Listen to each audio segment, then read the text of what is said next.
Hello, Austin County. Today we are here with Kate Mize, who is a homeschool mom here in the Sealy area. Kate, thank you for being with us today. Wonderful to be here. Well, I know you brought your notebook, so we've got a lot to talk about in a little bit of time. Let's just jump in. All right. First of all, tell us a little bit about you. So I am a local businesswoman, small business owner, and I'm a homeschool mom. I'm also a Little League coach for Sealy Little League. I have two wonderful girls who are just turned 6 and 8, who both also play t-ball and softball, and we homeschool. All right.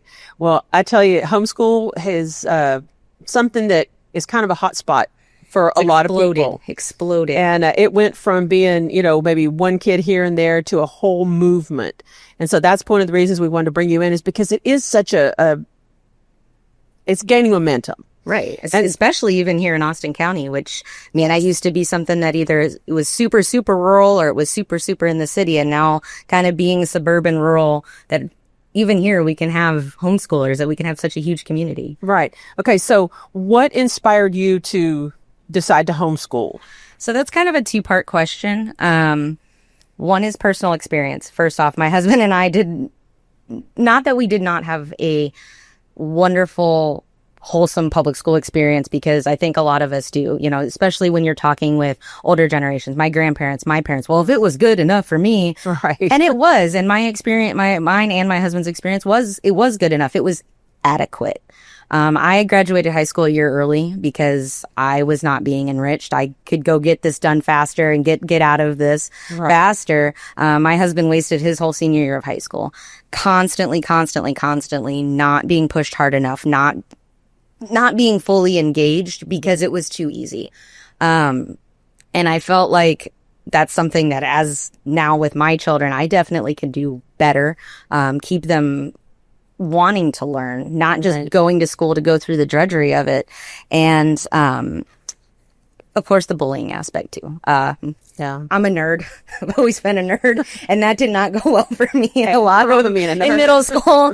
So not that I want to keep my kids in a cave and keep them, not able to handle other people or to handle their peers, but to keep them from the absolute toxic environment that is middle school. My secondary thing is efficiency.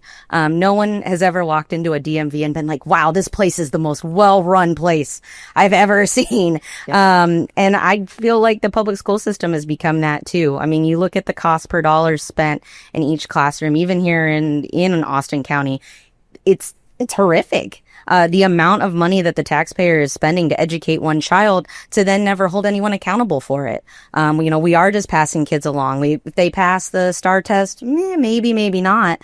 And that's not necessarily an environment that I want my kids in, where, you showed up, so that's okay. Let's just keep moving you along. Because that's not how the real world works. Right. Okay. So obviously, from what you've said, it was not a difficult decision. No. Well, it was. It was? Okay. I had a fair amount of family pushback off the front. That was the next thing I was going to ask you, is what did the family say? Yeah. And because it was kind of a mixed thing. So I can also talk about my specific moment to decide, because it was during COVID, which is, if you ask any homeschooler, I would say like 95% of us was COVID is a reason. And my kids had never attended public school, but they had attended a preschool in the Katy Fulshire area. Okay. When COVID hit, I was fortunate enough to be able to pull them out. So they were with me at home for a while, which was not an issue. We had our business. My husband was still working full time. That was fine. The issue was, a couple months go by, my business starts to expand, and I need to they were littler, put them in. All right. Well, instantly everyone had to wear masks. The girl, which understandable, it was the time and place. Right. They wouldn't let us go into the building. They wouldn't let us meet the kids' teachers. They wouldn't tell us what was going on in the classroom.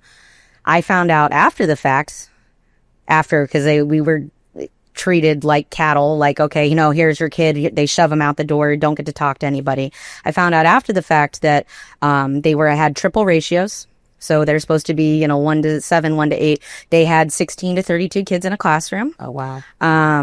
There was unsafe conditions. Especially when you're in unsanitary conditions, especially when you have a bunch of 2-year-olds that our toilet training and everything else. How can one woman take care of that many kids? Many kids? And I created a real era of distrust for me. I'm just sending my kids into the black box of, here, we're maybe educating your kid, maybe not, maybe we're taking care of them. And that was a huge break for me. Yeah. But so that created fear. So my parents and my grandparents were seeing that and not okay with that. But at the same time, we're like, well, we know, I knew a kid back in when Ashtabula County and he was homeschooled. I was like, Grandpa, it was, 1960. Right. Different, we have the internet now. Yes. So it took a long time for me to basically pull and convince everyone that was going to be the right thing for me, having to kind of give up some, more of a traditional career, and the right thing for my kids to not make them the traditional homeschool weirdos. Right. I was like, because that, unfortunately, there is a stigma, or not so much anymore, but like you said, when I was younger, it was like, oh, a homeschool kid, right? And they think they wear weird clothes, and you get and there is, there's a lot of myths. There's a lot of myths. There's odd people anywhere. Okay, yeah. so my kids were not going to get off easy anyway with me as their mom. That's what I tell them all the time. I'm like, oh, the genetics don't fall far from this tree. I love it. All right, so what does a typical day kind of look like for you? So typical day, my kids are, now that they're a little older, are becoming much more independent. I use primarily Spectrum brands workbooks. So as of right now, and this is something likely I'll transition into more later technology wise, right now I don't want them in front of a screen all day, because that's another thing that I'm seeing in the public school system that is overwhelming. When you're expecting a 5-year-old on their first day of kindergarten to send you a hello email, they can't read or write. They can't, that's too much. And for right now, we're doing a lot of handwriting, a lot of reading, writing, math. I'm a huge math person. That's not a typical homeschool thing, I think. That's another kind of, I think general rule of thumb is you don't meet a lot of people that I just can't wait to get up every morning and do math. We do math every day in my homeschool. I feel like math keeps you on the path is what I tell my girls. And they're like, can you stop rhyming all the time? You rhyme all the time. And I'm like, you rhyme all the time. There you go. Yeah. And I'm like, well, that's what keeps us moving forward. I know that as long as you get up and you do math, it's linear. Right. And that's something that is hard to quantify in other subjects, right? Because it's like, you heard it all the time, like especially in the 90s and early 2000s when I was in elementary and middle. It's like, oh, she reads on a college level. What does that mean? I've met college students who can't read. Yeah. And I've met college students who are the smartest people you've ever met. And I prefer something that I can actually put my hands on. Yeah, you're one of those. See, I'm the exact opposite. I'm the reader person. That's when I taught, I was the reading teacher. But anyway, go ahead. Oh, and and don't get me wrong, because my entire house is just one giant bookshelf. Yeah, I drive my husband nuts with that. But so usually we'll get through some workbooks. My oldest, who's 8, is very, very independent. I can basically just assign her 3 or 4 workbooks for the day and be like, okay, this needs to be done. And then have time to work one-on-one with my 6-year-old. Then after that, right now we're reading Tom Sawyer. So we're doing that kind of as a class, if you will. Right. Just to, again, I like being able to be like, okay, we read, these 6 books this year and we did this with it. And your 8-year-old is reading Tom Sawyer? Yes. She's been reading, she'll read a chapter, I'll read a chapter. Correct. Yeah. Wow.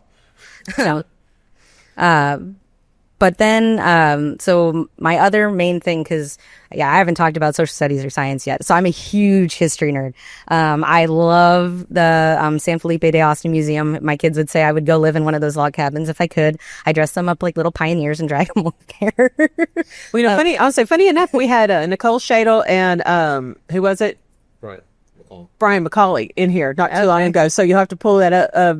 Hello, Austin County up and let your kids watch it. Oh yeah, because they can't get enough. I'll say sorry it's on a screen, but still you can let them watch it. Okay. Well, and that's what I'm getting into too, because so like right now our current unit study we're doing is on flight, and that's one of the things I love so much about homeschooling is whatever kind of fits my current fancy, we can deep dive on it. So whether it's because when we were doing our huge thing on San Felipe de Austin, we read Little House on the Prairie. We were doing Native American cultures and had a party where all of the girls made different dishes that were natives, and then talked about like local Texas tribes that are around us that would have interacted with Sam Houston and that kind of thing. So then I made them do presentations because, again, nerd, in front of my whole family to be like, look, we did a thing this week.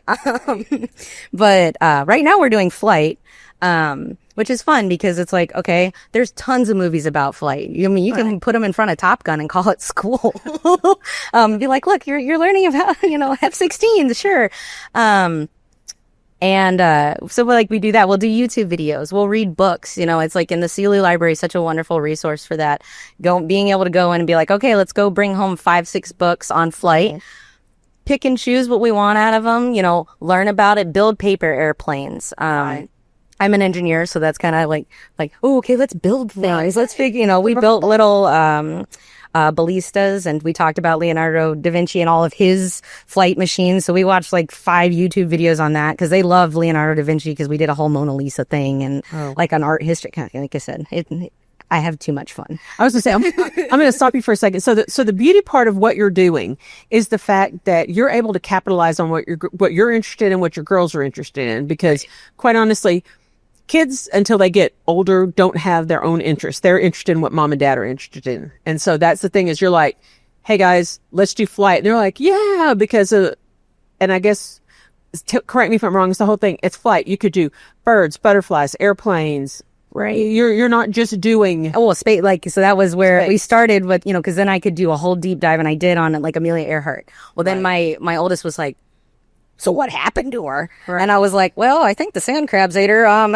Here, let's watch YouTube on that. And, but we were like, reading Wikipedia, and she's like, and pulling out a globe and being like, well, look, here's where the islands that she was at, and here's Midway. And what was Midway? Oh, well, there's this battle that we can learn about.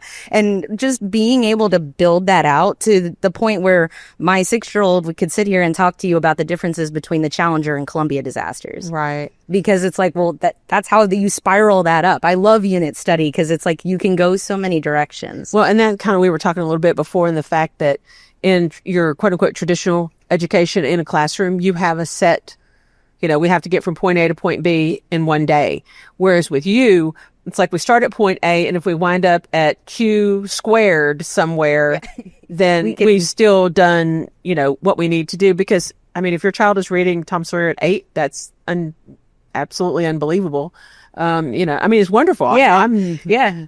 Trust me, I'm not complaining about it, but that's the thing is, I think people don't realize that you're capturing on their excitement. And that's the beauty of it. I'm sorry. I'm gonna let you continue. But no. I know, like, too, everyone always, assumes that homeschoolers live in our little caves and our communes. Right. But it's like, that's the cool part is I usually test them because it's always a thing like, well, how do you know that they understood? And it's like, well, I can ask them questions like, okay, who was Amelia Earhart? What did she do? What happened? And have them analyze and what's in their brain and tell it to me, or on a physical test and do that. And then their reward for that, at least for me, is a field trip. So in Houston area, it's like we've got the Lone Star Flight Museum, we've got NASA, we've got such cool resources to be able to go and so you're rewarding them with more learning. Yeah. Okay, gotcha. Hey, they think it's great. Well, and that's what I was going to ask you. That kind of goes with what we were talking about. Like, so you have flexibility, right? And the fact that you can have a quote unquote classroom anywhere. So you learn about Amelia Earhart, you take them to the Flight Museum. That immediately they say, "Hey, what is this? That's a B-52. Oh, okay. Here we go. Pull up the phone, look up." Because then you get into because we were actually briefly talking about that earlier with the Hiroshima and Nagasaki, and it was like we were talking about that, and you can start opening a path. Well, what was World War II? Oh, let me tell you, that's a 3-year unit study in and of itself, right? So. And I think that's the niftiest part about the whole thing is that it's that whole thing is whatever comes along, right? And okay. And I kind of cut you off a little bit, but I want to keep going because I have a whole bunch of questions. Yes, I know. I've never had a homeschool mom in front of me that I could ask. Okay, the curriculum. Yes. Like, I know you said you use the one kind of books, then do you use, like Bob's curriculum or Joan's curriculum or something? So I've cycled at different points over the last 5-6 years of homeschooling through different curriculums. I've used the all-in-ones, the Book Sharks and the Abikas. I've tried to use and I actually really enjoyed them from Barnes & Noble. They have a full year curriculum for $20, and it covers every single subject. And it's in one giant tome, so it's real easy to carry around. I've used every little kind of thing. The main thing I use is for math. I use Saxon, which is a dirty word in the homeschool community because it's a rote learning. Yes, which there's nothing wrong with that. It's a very traditional math curriculum. It's actually the one that I'm from Ohio originally. The state of Ohio used when I was a kid. It made sense to me then. It makes sense to me now. No new math, no Common Core, no. Let's just use math as math. I was gonna say, I'll tell you a dirty secret. I love Saxon reading too. Yeah, Saxon reading in phonics is spot on. But anyway, I'm sorry if this is your show. Oh, no. But then, yes, I use Spectrum, and that's what I love. I mean, we were talking about cost efficiency per child. It's like my Saxon, like now that my daughter has moved up several grade levels, it's like hers is running about $120 a year for her whole year curriculum. Right. Just for math. But then the rest of our workbooks are sub $7. Oh, yeah. Barnes & Noble, Amazon. There's a wonderful homeschooling store up in the Tomball area. So you can go physically put your hands on it and they will help you through that. Okay. Online, such a wonderful resource. The main thing I use more than anything when I'm trying to look at a month over a month or a year over year, there's a book called Homeschooling Year by Year, available on Amazon, anywhere you can buy books. And that is the best resource because it's kind of similar to like the TEKS, Texas Educational Knowledge Standards, or I actually use Ohio standards because I feel like they're a little more rigorous. And I have a personal thing for Ohio. Right. But yeah, kind of a random thing, but they're very high up in education, so I trust them.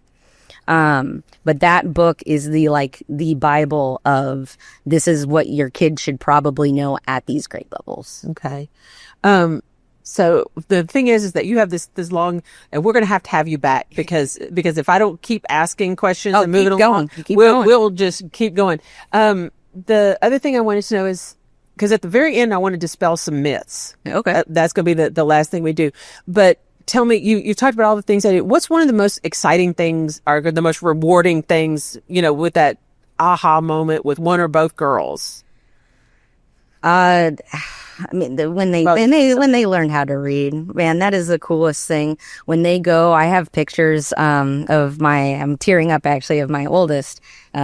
She struggled a lot with reading, and there was a day where actually we were at U-Bar Wines in Belleville, and she was bored, and she was like, "Mama, can I go get my books out of the car?"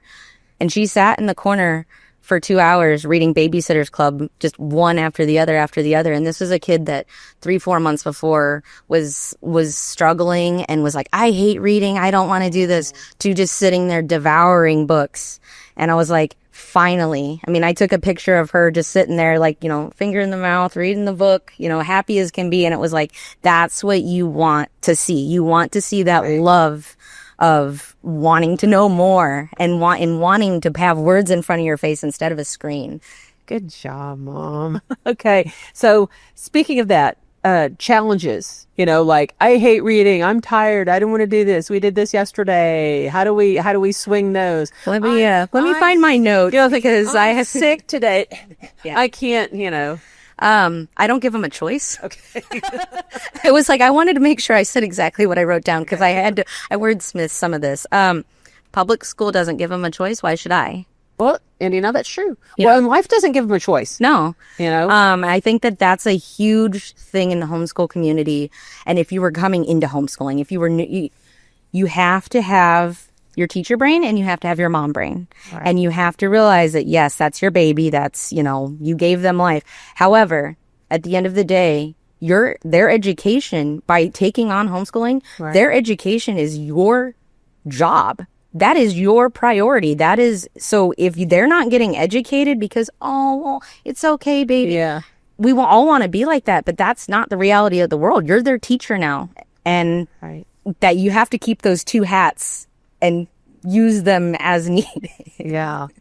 All right. So let's go into the misconceptions now. We always think the ones they have wear the long dresses and the weird Little House of the Prairie shoes, and the boys, look almost Amish and whatever. So tell me some of the misconceptions and tell me what the reality is. So in Austin County, I've never encountered what the long hair weirdos in the woods, as my mom would say.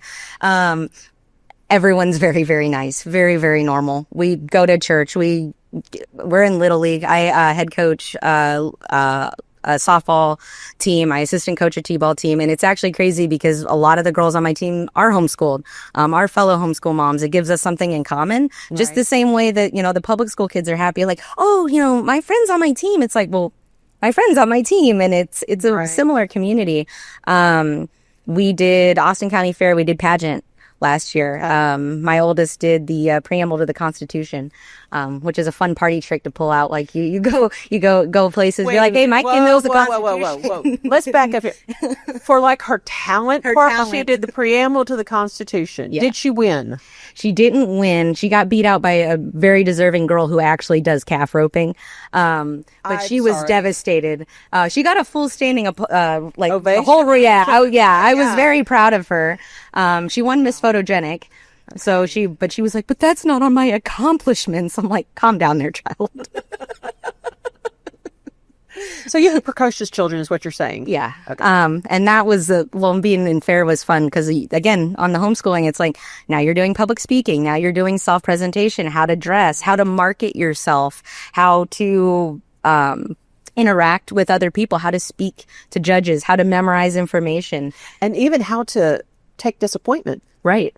Yeah. My youngest didn't win. Oh, what was her talent? Oh, she told jokes.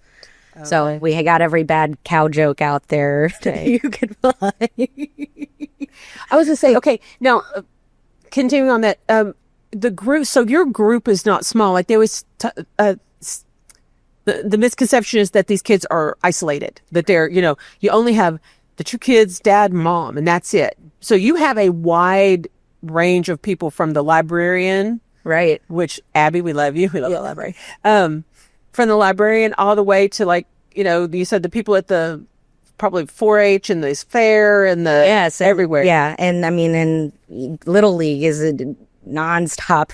Right now it's nonstop. I'm 3-4 games a week minimum. But we're out and about. You wouldn't see my kids at a restaurant and go, oh, homeschoolers now. Right. I'm like, what weirdos? Well, I mean, maybe you might, but maybe they're reading Tom Sawyer. Okay, so your kids don't have any trouble. Like, I mean, are they like you? Are they personable? And I like to think so. I like to think I'm personable. I'm like, well, you know what I mean. The fact that they don't stand around looking, shell shocked, like, oh my gosh, it's no. it's like real people, not just mom and dad. Yeah, no, like my kids know who Moana and Elsa are. They have tablets and iPads. They, we exist in society. That would be a comment the only book we own is the Bible. No, we do other things. Bible is good. But but we, read Babysitter's Club and have, manga comics and that kind of thing. So I'll say, so if you have a parent who's, out there watching or approaches you and is like, hey, I know you homeschool, what's that like? I mean, what would you tell them? Is it, is it one of those things? Think carefully before you do it, or is it, yay, it's great, do it? I would say you can't pull your kid out of school fast enough. Oh. I mean, the struggles that I see with, the transitional kids, my kids never went to traditional public school, so I have not personally encountered, but people I know who have transitioned their kids, you have to let them decompress. And you have to let them start to learn to love learning again and realize it's not just sitting at a desk all day. I mean, we're done by noon. I can cover all of this that I do in a day. I'm done by noon so we can eat lunch. And then I, have to start working and do it, the things that to run my business. But it's like 3-4 hours. And we school year round, but we only school 4 days a week. So, I mean, it's a commitment. It's a structured commitment, but it makes your family life so much better. I lost my dad last November very suddenly, and if we had been in a traditional school environment, we wouldn't have been able to heal together as a family, to decompress from that as a family. And homeschooling gave us that flexibility to be like, let's math keeps us on the path. Let's just do our math today. Right. Which I don't even have to do. I mean, we did take, a week or two off, but you could start rebuilding us together again, through our love of learning, through creating that structure. But we also were able to heal, I think, a lot faster than, okay, now go take the STAR test, oh, you missed a month of school. Now hope you, pass third grade. Right. That was the kind of thing that makes me feel like I've made the right choice. When something like that happens, I can be there to support my family and support my girls. Yeah. I would say that kind of goes back to the thing. There's a book, which I won't go into the whole thing, but it's called The 10th Good Thing About Barney. And it's a boy who loses his pet and he's devastated. And so the mom, instead of, saying, oh, no, it's okay, they talk about the good things about him. So, if you were homeschooling, you could do, 10 good things about Grandpa, Papa, whatever y'all called. And, Grandma. Okay, there you go. So anyway, okay, let's move into something lighter before we wind down here. All right. Funniest homeschool moment. What is the wildest? Oh, I don't like that look. Is it one of those, how can you pick just one? Yeah, yes, but there's a recent standout. So I actually used to homeschool with my best friend. So I homeschooled her daughter Sophia for several years. And as part of that, we were on a very aggressive, again, this is like weird homeschool stuff, I'm not gonna lie. You will know every state capital, you will know every state, you will know them, you will know every state nickname. So you could pull my kid in right now and she'd tell you the beehive state is Utah. Okay. That kind of thing. Well, so obviously when we started, we did Texas and we did the direct surrounding states. So they knew Baton Rouge. So there's this character in Sonic, like Sonic the Hedgehog. Okay. Her name is Rogue. Okay. She's a bat. Oh, no. My kids fought me tooth and nail one day to the point I was in tears from laughing so hard that her name was Rouge because, Mom, she's a bat. Baton Rouge. That's the state capital of Louisiana. Her name is Rouge. Dude, her name is Rogue. I am older than you, and Sonic has been around. No, and they fought me tooth and nail. I love it. They're so dorks when they get something in the brain. Yeah. All right. Last thing. Bit of advice for anybody who's thinking about homeschooling. Do it because you will change your approach over time. Maybe you start more traditional and you're worried about your results. And that was something I was very, very hardcore at the beginning, trying to prove to my family, trying to prove to society, like, I can do this. You will find your path. You will find what works for you, what serves you. That my main piece of advice is only do the things that serve you. Like I said, I'm a math person. I don't do sentence diagramming. No one has ever run me down in the Walmart parking lot. Ma'am, can you diagram the sentence for me? But they might go, hey, what time is it? Do you have some change? Do you like, let's teach do the things that serve us. But if they don't know what the predicate is and the verb and they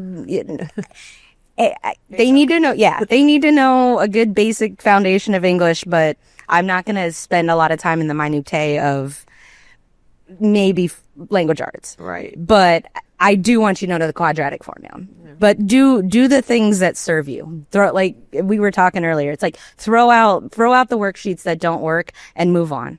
If something's not working, go outside for 15 minutes, come back. Now let's do this. Right. And only do what serves you. Okay. Well, wonderful. Like I said, we could probably talk for 2 or 3 hours here, but I want to thank you very much for coming in, visiting with us, and you promised to come back. Y'all. Yes, I will absolutely come back. Awesome. All right. Well, Austin County, this is a view of homeschooling, and we're glad you joined us here today. Be sure to like, subscribe, and share our YouTube page, and join us for our next visit. And until then, keep smiling.